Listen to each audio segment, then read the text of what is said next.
ನಮಸ್ಕಾರ, welcome to Yoyo Kannada. ಬನ್ನೀಗ ನೋಡೋಣ ಹವಾಮಾನದ ವರದಿ. ಚಾಮರಾಜನಗರ ಮತ್ತು ಕೊಡಗು ಸೇರಿದಂತೆ 7 ಜಿಲ್ಲೆಗಳಲ್ಲಿ ವಿವಿಧ ಕಡೆ ನಿನ್ನೆ ಸಾಧಾರಣ ಮಳೆಯಾಗಿದೆ. ಕರ್ನಾಟಕದಲ್ಲಿ ಹೊಸ ವರ್ಷದ ಆರಂಭದಲ್ಲಿ ಕೆಲವು ಜಿಲ್ಲೆಗಳಲ್ಲಿ ಸಾಧಾರಣ ಮಳೆಯಾಗಿದ್ದು ಕಳೆದ 3 ದಿನಗಳಲ್ಲೂ ಮುಂದುವರೆದಿದೆ. ಚಳಿಗಾಲವಾದ ಕಾರಣ ಕರ್ನಾಟಕದ ಎಲ್ಲಾ ಜಿಲ್ಲೆಗಳಲ್ಲೂ ಹಗಲು ಹೊತ್ತಿನಲ್ಲಿ ಒಣ ಹವೆ ಇದ್ದು ಬಹುತೇಕ ಜಿಲ್ಲೆಗಳಲ್ಲಿ ರಾತ್ರಿ ಹೆಚ್ಚು ಚಳಿ ಇದ್ದರೆ ಉಳಿದ ಕಡೆ ಸಾಮಾನ್ಯ ಚಳಿ ಇರುತ್ತದೆ. ಕೆಲವು ಜಿಲ್ಲೆಗಳಲ್ಲಿ ನಸುಕಿನಲ್ಲಿ ಮಂಜು ಮುಸುಕಿದ ವಾತಾವರಣ ಇರಲಿದೆ ಎಂದು ಹವಾಮಾನ ಇಲಾಖೆ ತಿಳಿಸಿದೆ.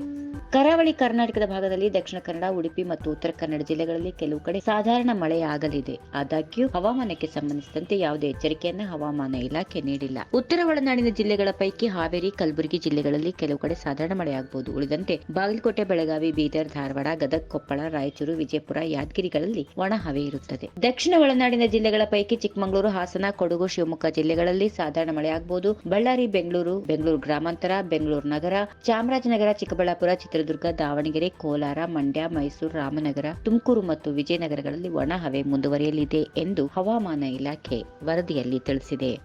ಈ ವಿಡಿಯೋ ನಿಮಗೆ ಇಷ್ಟವಾದಲ್ಲಿ ಲೈಕ್ ಮಾಡಿ, ಶೇರ್ ಮಾಡಿ, ಸಬ್ಸ್ಕ್ರೈಬ್ ಮಾಡಿ.